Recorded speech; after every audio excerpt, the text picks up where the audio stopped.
शिखरपुर नामक एक गांव में भूषण अपनी बीवी फाल्गुनी और दो छोटे बेटे बेटी राधा और राजू के साथ रहा करता था। भूषण अपने खेत में सब्जियां उगाता था और उन्हें बाजार में जाकर बेचा करता था। सब्जी ले लो। सब्जी ताजा ताजा हरी भरी सब्जी। सब्जी ले लो सब्जी। अरे भाई साहब, मुझे 2 किलो भिंडी और टमाटर दे दो। अरे भूषण भाई, तुम्हारे खेत की सब्जियां पूरे बाजार में सबसे फ्रेश और स्वादिष्ट होती हैं। मुझे 3 किलो प्याज और 2 बड़ी जोड़ी मेथी देना। और साथ ही 20 रुपए का थोड़ा पुदीना भी डाल देना। जी, शुक्रिया। मैं अभी आपकी सब्जियां पैक कर देता हूँ। भूषण अपने खेत में सब्जियों को बहुत ही प्यार और स्नेह से उगाता। गर्मी का मौसम आ चुका था। तपती धूप में भूषण सब्जियां बेचता। उसकी बीवी उसे रोज जाते समय ठंडा ठंडा नींबू पानी बना कर देती। जल्दी करो फाल्गुनी, मुझे देरी हो रही है बाबा। ये लीजिए, वो पड़ोस वाली लतिका जी है ना, उनके यहाँ फ्रिज से बर्फ लेने गई थी। वो इतनी अमीर है, लेकिन उनमें रत्ती भर का घमंड नहीं है। उनके घर गई तभी ऐसे लगा जैसे रेगिस्तान से हिमाचल की पहाड़ियों में चली गई। क्योंकि उनके घर में तो हर तरफ एसी लगी हुई थी। काश हमारे पास भी एसी होता। दिन में सपने मत देखो। और जल्दी से ये नींबू पानी का गिलास मुझे पकड़ा दो, ताकि मैं इसे पीकर सब्जी बेचने के लिए निकलूं। एक तो पहले ही सूरज सर पर चढ़ चुका है और आज बहुत लेट भी हो गया है। भूषण ठंडा ठंडा नींबू पानी पीता है और वो सब्जी बेचने निकल पड़ता है। लेकिन जैसे ही वो घर के बाहर कदम रखता है, अचानक से जमीन में क्रैक्स होने लगते हैं और एक खतरनाक भूकंप आ जाता है जो पूरा गांव तबाह करके रख देता है। आधा गांव उस भयानक भूकंप में खत्म हो जाता है। भूषण, फाल्गुनी और राधा, राजू चारों सही सलामत बच जाते हैं। लेकिन उनका सब कुछ बर्बाद हो चुका था। अब वो सड़क पर आ चुके थे। भीषण गर्मी में वो चारों यहाँ से वहाँ नंगे पांव भटकते फिरते हैं। माँ पापा, मेरे पाँव बहुत जल रहे हैं। और मेरे भी माँ पापा। राधा बिटिया, तू मेरे पास आ। राजू बेटा आओ। भूषण राधा को अपनी गोदी में उठाकर चलता है और फाल्गुनी राजू को अपनी गोदी में उठाकर चलती है। दोनों मियाँ बीवी के पैरों पर मानो अंगारों जैसे चटके लगते हैं। उनके आंखों से आंसू निकलते हैं, लेकिन वो दोनों अपने बच्चों के लिए उफ तक नहीं करते। वो सभी एक नदी किनारे रुककर पानी पीते हैं और एक पेड़ की छांव में झोपड़ी बनाकर उसमें रहने लगते हैं। एक झटके में सब कुछ खत्म हो गया। मेरी खेती, मेरा घर, सब कुछ।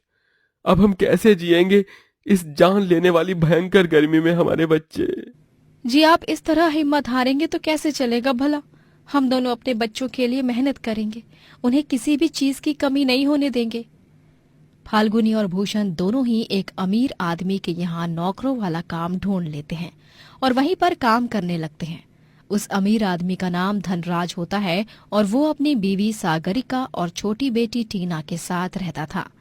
उनके घर में हर एक कमरे में एसी लगा हुआ था। एक दिन जब राजू और राधा दोनों ही अपने माँ पापा संग काम पर आते हैं, तभी वो टीना के कमरे में बाहर चुपके से देखते हैं।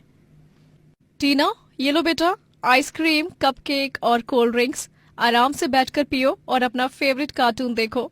इसके बाद स्टडी करना है आपको, ओके बेटा? हाँ मम्मा, मैं एक बार में समझ जाती हूँ। आप बार बार मत बोला करो। मुझे एक ही चीज, मैं कोई दूध पीती बच्ची नहीं हूँ। ठीक है बाबा, जरा कुछ बोलो नहीं कि बस हिटलर बन जाती है। अच्छा, मैं एसी ऑन करके जा रही हूँ। जब ज्यादा ठंडा लगे तब एसी ऑफ कर देना, ओके? ओके। सागरिका टीना के कमरे की एसी ऑन करके चली जाती है और उस कमरे से ठंडी ठंडी हवा बाहर भी आ रही थी, जिसका आनंद राधा और राजू चुपके से उठा रहे थे। वाह यार राजू, है ये टीना कितनी भाग्यवान है ना, इसके कमरे में तो एसी है। हाँ हाँ राधा, काश हम भी एसी में ही रह पाते। तभी टीना उन दोनों को देख लेती है और वो गुस्से से आग बबूला हो जाती है। तुम दोनों गरीब फटीचर लोग यहाँ पर मेरे कमरे के बाहर खड़े रहकर फ्री फंड में एसी की हवा खा रहे हो। बेवकूफ, बेशर्मो, हाँ निकल जाओ यहाँ से। टीना उन दोनों को धक्का मार कर गिरा देती है। तभी वहां पर धनराज, सागरिका, भूषण और फाल्गुनी आ जाते हैं। राधा, राधा बिटिया, राजू बेटा, तुम दोनों ठीक तो हो ना? तुम्हें ज्यादा चोट तो नहीं आई ना? नहीं पापा, हम ठीक है। पक्का ना बच्चों? हाँ माँ, पक्का। मम्मा, पापा, ये दोनों गरीब मेरे रूम के बाहर खड़े होकर एसी की हवा खा रहे थे। सागरिका और धनराज गुस्सा हो जाते हैं और फाल्गुनी और भूषण को खूब सुनाते हैं। अरे तमीज वगैरह कुछ सिखाया है कि नहीं तुम दोनों ने अपने बच्चों को? हमने गलती कर दी जो तुम्हारे गंदे घटिया बच्चों को हमारे साफ और सुंदर से घर में आने दिया। इनसे कहो कि अभी के अभी यहाँ से रफा दफा हो जाए, वरना मुझसे बुरा कोई नहीं होगा। लेकिन मालकिन, मैंने कहा ना, निकालो इस कचरे को मेरे शीश महल से बाहर, वरना मैं तुम दोनों को काम से हटा दूंगी और किसी और को रख लूंगी। समझ गए तुम दोनों? मजबूर और लाचार फाल्गुनी और भूषण राधा और राजू को झोपड़ी वापस जाने कहते हैं और वो दोनों भी बिना कुछ कहे चुपचाप चले भी जाते हैं।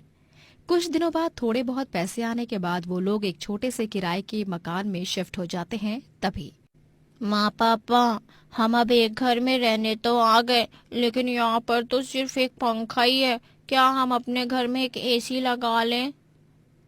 हाँ माँ पापा, हमें भी टीना की तरह एसी के कमरे में रहना है और ठंडी ठंडी हवा खाते हुए सोना है। हाय, कितना सुंदर लगेगा फिर तो। मुझे माफ कर दो मेरे बच्चों, लेकिन मैं तुम्हारी ये मांग पूरी नहीं कर सकता, क्योंकि हम इतने पैसे नहीं कमाते जो हम एसी खरीद सके। माफ करना बच्चों, माफ करना। रूठो मत, मेरे पास एक उपाय है जिससे एसी की जैसी हवा लगेगी, लेकिन ये वाली एसी थोड़ी देसी और अतरंगी है।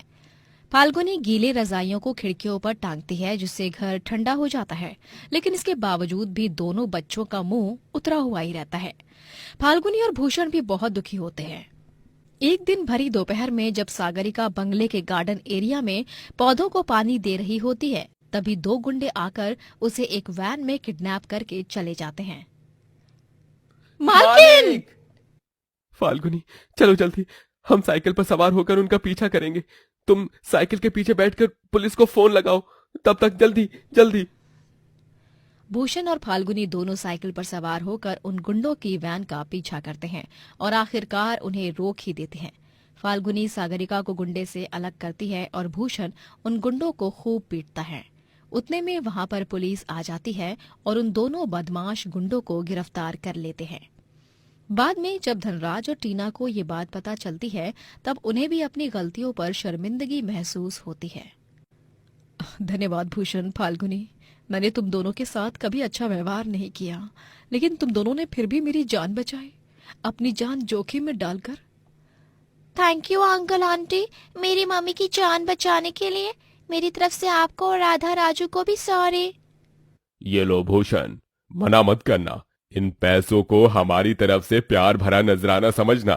हमें अपनी गलती का पश्चाताप हो चुका है। वो तीनों भूषण और फाल्गुनी से माफी मांगते हैं और भूषण और फाल्गुनी उन पैसों से अपने घर के लिए एसी खरीदते हैं और वो चारों एसी में रहकर बहुत खुश होते हैं। ये हमारे घर एसी आ गई, एसी आ गई। राधा और राजू तो खुशी के मारे झूमते नाचने लगते हैं। इस तरह वो लोग हंसी खुशी से एक साथ एक सुंदर सा जीवन बिताते हैं।